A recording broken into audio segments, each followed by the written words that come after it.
Yes, we are live now. Hello friends, this is Himanshi and welcome to Let's Learn. तो आज discuss करेंगे pedagogy के कुछ questions और ये आपके सभी टीचिंग एग्जाम्स में हेल्प करेगा, स्पेशली DSSB में हेल्प करेगा।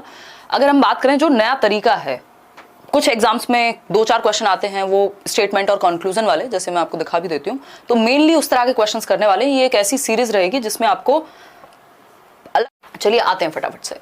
तो ये फर्स्ट सेशन है, इस सीरीज को कंटिन्यू रखेंगे एटलीस्ट कुछ टाइम तक।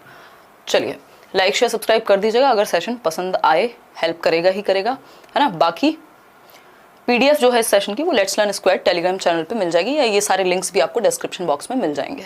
ठीक, पेडागोजी स्पेशल बैच में अभी भी अगर किसी को एडमिशन लेना हो तो 31 मार्च तक ही है, फिर उसके बाद बंद हो जाएंगे एडमिशंस। और इसके साथ एक और चीज़ मुझे याद आई, आपका सीटेट का बैच भी आ गया है। तो जो लोग, जिसमें ऑनलाइन मॉक टेस्ट भी हैं इस बार और ऑफलाइन भी कुछ 8 दिन की क्लासेस हैं जो पेपर के आने से पहले होंगी, और भी कुछ चीज़ें जो मैं लास्ट में बताऊंगी। एडमिशंस जो है वो स्टार्ट हो गए हैं, आप करियर लैब पे जा करके बैच ले सकते हैं, अभी डिस्काउंट पे भी है 31 मार्च तक। ठीक है, सीटेट पेपर 1-2 जो भी है। चलिए क्वेश्चंस पे आते हैं फटाफट से। कुछ 20 क्वेश्चंस करेंगे क्योंकि डिस्कशन प्रॉपर करेंगे तो टाइम लगता है। पहला क्वेश्चन है आपके सामने, पोल में आंसर कीजिएगा। Equality as a goal, strategies adopted for it has focused on which of the following. यानी अगर हम बात करते हैं किसकी, इक्वालिटी एज अ गोल की, यानी हम समानता को एक उद्देश्य के रूप में अगर टारगेट करते हैं तो कैसे फुलफिल होगा, ये आप बताएंगे देख करके, बाकी के ऑप्शंस पढ़ करके। अब एक और चीज जो टिप कह लीजिए, इस तरह के जो क्वेश्चंस है ना, यहाँ पे कई बार ऐसी प्रोबेबिलिटी बनेगी कि चीजें सही होंगी, वैसे भी सही होंगी, बट एग्जामिनर आंसर कोई और दे सकता है, क्योंकि आप 100% तो पेडागोजी में किसी चीज को काट ही नहीं सकते। तो उस केस में फिर अपनी समझ के अनुसार उत्तर लगाना है। देखिएगा एक बार फटाफट से, देखिएगा। चले, ए आंसर कर रहे हैं कई लोग, ओनली 2। देखिए समझते हैं, जो कि गलत है आंसर। ए इसका उत्तर नहीं है, 37% लोग जो है ये कह रहे हैं। क्वेश्चन पढ़ लेते हैं एक बार फिर से। Equality as a goal, strategies adopted for it has focused on which of the following. अगर आप इक्वालिटी लाना चाहते हैं, गोल आपका इक्वालिटी है, तो किस चीज पे फोकस होना चाहिए, ये पूछा है हमसे। देखिए थोड़ा सा ध्यान से समझने की कोशिश कीजिए, आ जाएगा समझ। अगर हम बात करते हैं इक्वालिटी एज अ गोल की, दोनों बातें सही हैं, गलती कहाँ लग रही है भाई? दोनों बातें सही हैं, गलत है क्या? अगर हम बात कर रहे हैं इक्वालिटी एज अ गोल की, तो हम कह सकते हैं neutralising text of any gendered reference, यानी किसी भी लिंग संबंधी संदर्भ के ग्रंथों को न्यूट्रलाइज करना, तटस्थ करना, बेअसर करना, मतलब जेंडर न्यूट्रलिटी लाना। आप किसी भी तरफ झुके हुए नहीं है, बैलेंस में है ना। जेंडर न्यूट्रल लैंग्वेज की हम बात करते हैं ना, कि कैमरा मैन की जगह कैमरा पर्सन यूज करो, मतलब आपका जो टेक्स्ट हैं, जो भी आप पढ़ा रहे हैं, उसमें भाषा ऐसी नहीं होनी चाहिए जो किसी एक जेंडर के प्रति झुकी हुई हो, अगर आप इक्वालिटी लाना चाहते हैं। बात तो ठीक है, क्या दिक्कत है ना। फिर आती है सेकेंड बात, sensitive portrayal of discrimination that girls और वुमेन फेस। ये बात भी सही है कि हम अपने सिलेबस में, करिकुलम में या दुनिया में चीजों को इस तरह से दिखाएं, संवेदनशील भाव से दिखाएं कि जो संवेदनशीलता हो डिस्क्रिमिनेशन के प्रति, महिलाओं के प्रति जो भेदभाव है उसके प्रति हम संवेदनशील होकर के बात करें, मजाक उड़ा करके नहीं। ठीक, तो 1 और 2 दोनों ही बातें सही हैं, यानी both 1 and 2 is the right answer. ठीक, हम ये नहीं कह सकते सिर्फ 2 ठीक है या सिर्फ 1 ठीक है, दूसरा गलत नहीं है ना। जब गलत नहीं है तो कैसे आप गलत ठहराएंगे? ठीक, तो D option is the right answer, ना कि ए। आगे बढ़ेंगे नेक्स्ट क्वेश्चन पे। नेक्स्ट क्वेश्चन क्या है? क्वेश्चन नंबर 2 देखिए एक बार। बाकी जिनका भी एग्जाम हुआ हो वो नीचे अपने व्यूज दे सकते हैं। Gender has primarily been viewed, यानी लिंग को कैसे देखा गया है मुख्य रूप से। आंसर कीजिएगा पोल में। राइट, लाइक शेयर भी करते रहिएगा खुशी खुशी। बहुत टाइम बाद ऐसे शुरू कर रहे हैं लाइव सेशन, अब 9:30 डेली मिलेंगे। बताइएगा फटाफट। अगर आप आज की डेट में ये चाहते हैं कि कोई आपको 100% क्वेश्चंस करा देगा और वो DSSB में आ जाएंगे, ऐसा है ही नहीं, है ना। वो पॉसिबिलिटी ही खत्म हो चुकी है। बताइए फटाफट से। बहुत बढ़िया। तो अगर हम बात करें, बी कह रहे हैं कई लोग, समझते हैं। देखो, as concerning only girls and women a biological category, ऐसा माना गया है कि जेंडर मतलब वुमेन को या महिलाओं के ही कंसर्न में है, मतलब बायोलॉजिकल कैटेगरी है कि भाई उनको कुछ बायोलॉजिकल ड्यूटीज हैं जो निभानी है, कह सकते हैं। As an isolated category not related to other issues, हाँ इसको अदर इश्यूज से जोड़ा ही नहीं गया कि इनइक्वालिटी हो रही है या फिर एजुकेशन का मौका नहीं मिल रहा या भेदभाव हो रहा है लोगों के प्रति, उस चीज की तरह देखा ही नहीं गया, बस जेंडर को एक अलग कॉन्सेप्ट बना दिया गया। ये बात भी ठीक है। In terms of provision of equal facilities, ये भी एक मुद्दा रहा है जेंडर के बारे में। तो क्या कहेंगे, तीनों बातें सही हैं। और इस तरह के जो क्वेश्चंस होते हैं ना, वहां मैं हमेशा से ये बोला है, ऑल ऑफ द अबव वाला जो फंडा है ना, वो बहुत हद तक काम कर जाता है। यदि आप कंफ्यूज हैं तो आप, या फिर आपको श्योरिटी नहीं है, अगर श्योरिटी है तो फिर लगा दीजिए, अगर कंफ्यूजन है तो फिर बोथ की तरफ जाने की कोशिश कीजिए। 1, 2 और 3 तीनों सही है। ठीक, अगर हम इसमें कहें कि 1 और 2 सही है, सेकंड और थर्ड सही है, बिल्कुल सही है, लेकिन बेस्ट ऑप्शन जिससे नंबर मिल पाए। ठीक है, आगे बढ़ेंगे नेक्स्ट क्वेश्चन की तरफ। नेक्स्ट क्वेश्चन क्या है हमारा, क्वेश्चन नंबर है 3। पढ़िएगा एक बार, क्वेश्चन नंबर 3 पढ़ेंगे। देखिए क्वेश्चन नंबर 3 क्या कहता है, which of the following is or are principles of growth and development, यानी कौन से जो हैं वो प्रिंसिपल्स हैं, सिद्धांत हैं वृद्धि और विकास के। फटाफट से बताइए। पहला ऑप्शन है आपका, development never follows a pattern, यानी डेवलपमेंट का कोई पैटर्न नहीं होता। ये तो हमने जब 7-8 दिन की ऑफलाइन क्लास हुई थी, 3-3 घंटे की क्लासेस आपको मिली थी, वहां पे भी डिस्कस किया है भाई डेवलपमेंट का एक पैटर्न है। या किसी कोई भी मैराथन सेशन अगर आपने पेडागोजी का देखा होगा, डेवलपमेंट हमेशा सीक्वेंस में और पैटर्न में चलेगा। ठीक है, ऐसा नहीं है कि एक पैटर्न नहीं होता, तो ये तो हट गया। Principle of individual differences, yes, व्यक्तिगत विभिन्नता होती है। एक टीचर सेम टॉपिक को एक तरह से पढ़ाएगा, दूसरा टीचर उसी टॉपिक को दूसरे तरह से पढ़ाएगा। क्या हुआ, इंडिविजुअल डिफरेंसेस हैं। ठीक, प्रिंसिपल ऑफ इंटीग्रेशन, कि हमारी बॉडी के जितने भी हिस्से हैं, पार्ट्स हैं, वो एक साथ मिलकर एक सिंगल यूनिट के रूप में काम करते हैं। जब हम साइकिल चला रहे हैं, जब हम फुटबॉल खेल रहे हैं, तो एक यूनिटी में काम हो रहा है। Development proceeds from general to specific, यानी सामान्य क्रियाओं से विशिष्ट की तरफ हम जाते हैं। सामान्य क्रियाओं से विशिष्ट की तरफ कैसे जाएंगे भाई हम, कि बच्चा पहले रोएगा भी तो पूरी बॉडी का इस्तेमाल करेगा, आप उसको कुछ पकड़ने को कहोगे तो पूरी बॉडी का इस्तेमाल करेगा, फिर वो धीरे धीरे स्पेसिफिक हो जाते हैं उसके एक्शंस, राइट। तो सेकंड, थर्ड और फोर्थ ये बात सही है, फर्स्ट गलत है। सेकंड, थर्ड और फोर्थ कहाँ है हमारे, ए ऑप्शन में ही है। होपफुली आप लोग आंसर भी सही दे रहे होंगे। यस, 56% आंसर्स ही इसमें सही है। मतलब इस तरह के क्वेश्चंस में आप कंफ्यूज होते हैं, ये अब बोर्ड को भी पता लग चुका है और उसी तरह के क्वेश्चंस आपके सामने आ रहे हैं, तो इनसे घबराना नहीं है, इनको फेस करना है। इस तरह के क्वेश्चंस की जब आप बहुत ज्यादा प्रैक्टिस करेंगे तो क्या होगा, ये डर निकल जाएगा और आपको आइडिया भी लग जाएगा कि किस हद तक सही उत्तर कौन सा हो सकता है। क्वेश्चन नंबर 4 देखिए एक बार, सारा खेल प्रैक्टिस का है अभी यहाँ, क्योंकि एक बेसिक पढ़ाई जो सिलेबस खत्म करना है या डीप में भी पढ़ना है, वो आप पेडागोजी स्पेशल से पढ़ चुके होंगे, खुद से पढ़ चुके होंगे, बुक से पढ़ चुके होंगे, लेकिन अभी कॉमन सेंस भी काम आएगा, है ना। क्वेश्चन नंबर 4 देखिए, विच of the following is or are tool, और आगे चल के ये धीरे धीरे ये ट्रेंड बढ़ने वाला है। इस तरह के क्वेश्चंस का जो स्टेटमेंट कंक्लूजन वाले क्वेश्चंस हैं, ये बढ़ेंगे ही, कम नहीं होने वाले। विच of the following is or are tool और टूल्स ऑफ थिंकिंग, चिंतन के टूल्स, चिंतन के उपकरण क्या हैं, सोचने के उपकरण। Mind maps, cognitive research trust, concepts, क्या तीनों में से कुछ भी गलत लग रहा है आपको? भाई माइंड मैप्स क्या है, सोचने का तो तरीका है ना। आप एक मैप बनाते हैं, मान लो आपको तैयारी करनी है, ये वाला सब्जेक्ट ऐसे करेंगे, ये टॉपिक में ये है, प्याजे में ये है, ये आपका सोचने का एक ढंग है जिससे आप प्रॉपर तरीके से क्लासिफाई कर लेते हैं या इजीली समझ लेते हैं, चीजों को सोच पाते हैं एक प्रॉपर स्ट्रक्चर में। तो माइंड मैप्स हेल्प करेंगे थिंकिंग में। कॉग्निटिव रिसर्च ट्रस्ट, यानी CORT बोलते हैं। कॉग्निटिव रिसर्च ट्रस्ट क्या है कि आपकी हायर ऑर्डर थिंकिंग स्किल्स जो हैं उनको आप असेस कर पाएं, समझ पाएं, उन पे काम कर पाएं। तो बिल्कुल सही है, दिमाग लगेगा तो थिंकिंग ऑब्वियसली इसी में आ जाएगी। कॉन्सेप्ट्स भी कहां से संबंधित है, कॉन्सेप्ट्स बनते कैसे हैं, संप्रत्यय। मान लीजिए एक प्याजे का कॉन्सेप्ट है, उसमें भी तो थिंकिंग लगी होगी ना, समझने में, उसको बनाने में। तो तीनों ही बातें सही हैं। तो बोथ 1 और 2 नहीं भाई, बोथ का तो मतलब ही नहीं है, 1, 2 और 3 तीनों ही सही है। D option is the right answer, जो कि 62% लोग सही भी दे रहे हैं, राइट। आगे बढ़े, कोई दिक्कत परेशानी इस बात को समझने में है तो बताओ। चलते हैं नेक्स्ट क्वेश्चन पे चलेंगे। Which of the following problems can arise due to non use of a child's native language, यानी अब देखो ये इंग्लिश और हिंदी की पेडागोजी, इंग्लिश की पेडागोजी, आपकी EVS की, साइंस की, मैथ्स की, ऐसे भी 2-2, 4-4 क्वेश्चन आपको देखने को मिलते रहेंगे, ठीक। यस, 5th क्वेश्चन देखिएगा एक बार, फिर हम आगे बढ़ेंगे। मैं इतने कुछ कमेंट्स देख लूँ, है ना। जो लोग डिस्टर्बेंस करते हैं, पढ़ाई नहीं करते हैं, new course for super TET में एडमिशन आई थिंक बंद हो गए। Thank you Ekta. एक दिन में एक पेपर तो करवा दो नीरज। एक दिन में एक पेपर नहीं, इस तरह के जो क्वेश्चंस हैं स्टेटमेंट वाले या जो जरूरी हैं उस तरह के क्वेश्चन हम कम से कम करेंगे। यहाँ पे बात ये नहीं कितने नंबर ऑफ क्वेश्चन आपने पेपर से 2 दिन पहले कर लिए, बात ये कि जो जितने भी किए उनमें अंडरस्टैंडिंग आपकी बेहतर हुई या नहीं हुई, क्योंकि सेम क्वेश्चन तो जरूरी नहीं है देखने को मिले।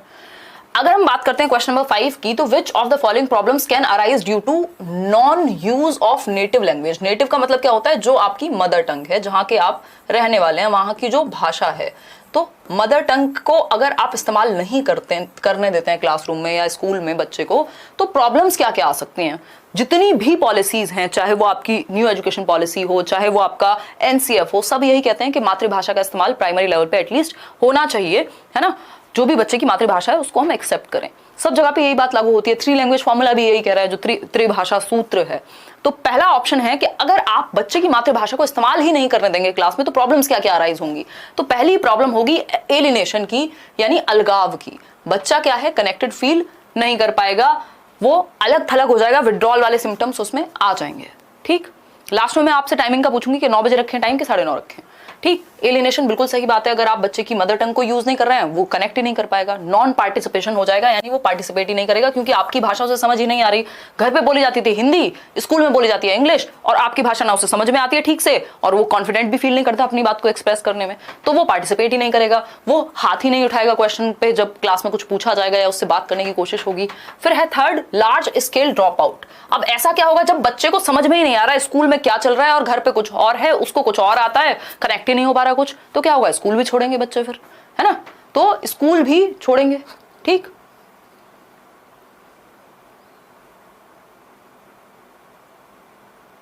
चलिए ठीक है जी। तो फर्स्ट, सेकंड और थर्ड तीनों ही बातें सही हैं। A option is the right answer. Clear है बात, कोई दिक्कत परेशानी इस बात को समझने में, दे भी रहे हैं आप लोग। चलिए आगे बढ़ते हैं नेक्स्ट क्वेश्चन की तरफ। नेक्स्ट क्वेश्चन क्या है हमारा, क्वेश्चन नंबर 6 देखिएगा। ये बेसिक सा क्वेश्चन है, कुछ क्वेश्चन ऐसे भी आ रहे हैं, ऐसा नहीं कि सारे क्वेश्चन मुश्किल ही आ रहे हैं। The operant model was related to which of the following, यानी जो संक्रियात्मक मॉडल कह लीजिए या ऑपरेंट कह लीजिए आप इसको, वो किसके द्वारा दिया गया। हिंदी में थोड़ी बहुत गड़बड़ हो सकती है, वो ट्रांसलेशन इश्यूज होते हैं, देखिए एक बार, बट थोड़ी बहुत ही होगी, अगर होगी तो। 9:30 इज राइट ना। चलिए बहुत बढ़िया, आप तैयारी शुरू कर दीजिए। अगर आप आगे भी एग्जाम की किसी भी तैयारी कर रहे हैं तो ये क्वेश्चन आपको फॉर श्योर हेल्प करेंगे। बताइए एक बार, फटाफट से बताइए। बी, जीन पे आ जाए, ऑपरेंट मॉडल की बात हो रही है, सिर्फ हिंदी मत पढ़ो, इंग्लिश भी पढ़ लो। D option is the right answer, B F Skinner is the right answer. Operant model, operant conditioning को याद कर लो, ऑपरेंट, यहां संक्रियात्मक पे मत जाओ। ठीक है, हिंदी में हो सकता है ये संक्रियात्मक दिया हो सकता है कोई और नाम दिया हो, हिंदी में कई नाम होते हैं एक टर्म के। ठीक है जी, आगे बढ़ेंगे नेक्स्ट क्वेश्चन पे। नेक्स्ट क्वेश्चन है हमारा question number 7। Which of the following is a role that a teacher has to play. भाई कौन सा रोल है जो एक टीचर को प्ले करना चाहिए क्लासरूम के अंदर। फास्ट देते हैं पोल, भाई थोड़ा मौका दो उनको। इंटरैक्टिव रोल प्ले करना चाहिए, पर्सपेक्टिव रोल प्ले करना चाहिए, या फिर अगर हम बात करें दोनों को, बताइए एक बार। Neither 1 nor 2, both 1 and 2, only 2 या ओनली 1। अब देखो इस तरह के क्वेश्चन में रिस्क बन जाता है। कई बार आपके साथ ऐसा हो सकता है, कुछ क्वेश्चंस में प्रोबेबिलिटी होगी कि आप अपनी समझ से बेस्ट आंसर लगा रहे हैं, बट वो गलत हो जाए एज पर बोर्ड। ठीक है, अगर हम कहें तो कोई दिक्कत नहीं थी, पर्सपेक्टिव का रोल भी प्ले कर सकता है टीचर, यानी अलग अलग पर्सपेक्टिव दिखा सकता है बच्चे को, बट जनरली हमारा फोकस किस पे रहता है, करना क्या चाहिए। ये पूछा हैज टू प्ले, करना क्या चाहिए, तो करना चाहिए इंटरैक्टिव रोल। अगर इंटरैक्शन है यानी बातचीत है, तो अपने आप ही पर्सपेक्टिव्स भी शेयर हो जाएंगे। तो इन्होंने कंसिडर कर लिया only 1 is the right answer. ठीक है, अब ये ऑफिशियल आंसर है। अब हैज टू, अगर थोड़ा सा भी लैंग्वेज में चेंज है तो उत्तर चेंज हो जाएगा। इसमें बोथ आंसर नहीं था, तो ऐसी प्रोबेबिलिटी बनेगी कई बार जब आप अपनी तरफ से सोच समझ के सही उत्तर दे रहे होंगे, बट गलती होगी तो उतनी प्रोबेबिलिटी छोड़ देनी है 2, 4, 5 क्वेश्चन की कि गलत हो सकते हैं, क्योंकि इस तरह के क्वेश्चंस में आप 100% प्रोबेबिलिटी नहीं लगा सकते। ठीक, पीडीएफ मिल जाएगी टेलीग्राम चैनल पे, लेट्स लर्न स्क्वायर। आगे बढ़ेंगे, only 1 is the right answer over here, क्योंकि इंटरैक्टिव अगर है तो पर्सपेक्टिव अपने आप हो जाएगा। फिर है question number 8, what are the various tasks that listeners complete while listening, यानी वो कौन से विभिन्न कार्य होते हैं जिन्हें श्रोता सुनते समय पूरा करते हैं। मतलब कौन से टास्क लिसनर्स कंप्लीट करते हैं, मतलब जब वो सुन रहे होते हैं तो कौन से टास्क करते हैं। कोई भी, अगर मान लीजिए आप ही अभी सुन रहे हैं तो कौन से टास्क आप फुलफिल कर रहे हैं, ये पूछा है हमसे। बताइए फटाफट से। तैयारी में जुट जाइए। अब सीटेट हो चुका है, रिजल्ट आ चुका है, मौके मिलेंगे, कम मिलें ज़्यादा मिलें बट मिलेंगे, तो बेटर है कि आप तैयारी में जुट जाएं। ठीक है जी, चलिए आइए फटाफट से। ए कह रहे हैं 42% लोग, both 1 and 2। Listen and mug up, कम से कम पढ़ तो लें हम। अगर दूसरा बिल्कुल ही नेगेटिव ऑप्शन है तो मैंने ऑल ऑफ द अबव कब कहा है? जब आपको नेगेटिव नहीं मिल रहा हो या थोड़ी कंफ्यूजन हो, है ना। अगर हमें क्लियरली पता है कि एक ऑप्शन नेगेटिव है तो उसको क्यों काउंट करेंगे? अगर रटने की बात हो रहा है, मग अप क्या होता है? घोट के पी जाना, बोलते हैं ना कई लोग, ये क्वेश्चन घोट के पी जाओ, तो वो रट्टा है ना। वो क्या है? गले लगाइए नहीं होगा, ये रटना होगा, ये ट्रांसलेशन मिस्टेक है। ठीक है, ठीक है। मगअप मतलब रोट, बिल्कुल रट्टा लगा लिया आपने। ठीक, तो रट्टा नहीं लगाना। सुनने वाले का जो काम है सुनते समय वो है सुनना और गैस करना कि आगे क्या बोलेंगे या क्या बोल रहे हैं, उसका मतलब क्या है, अनुमान लगाना। तो only D is the right answer, यानी only 1 is the right answer, जो कि 49% लोग दे रहे हैं। चलें आगे, कोई दिक्कत नहीं है इस क्वेश्चन को समझने में। बढ़ते हैं, फटाफट से आगे बढ़ते हैं। नेक्स्ट क्वेश्चन है हमारा क्वेश्चन नंबर 9। क्वेश्चन नंबर 9 देखिए, Which of the following is or are the basic concepts on John B. Watson? यानी जॉन ब्रॉडस वॉटसन के बेसिक कॉन्सेप्ट्स कौन से हैं? फादर ऑफ बिहेवियरिज्म है जेबी वॉटसन, ये हम जानते हैं। व्यवहारवाद की बात करते हैं, एनवायरमेंट से कंडीशनिंग की बात करते हैं। तो कौन से बेसिक कॉन्सेप्ट्स हैं जो जेबी वॉटसन के यहाँ अप्लाई हो सकते हैं?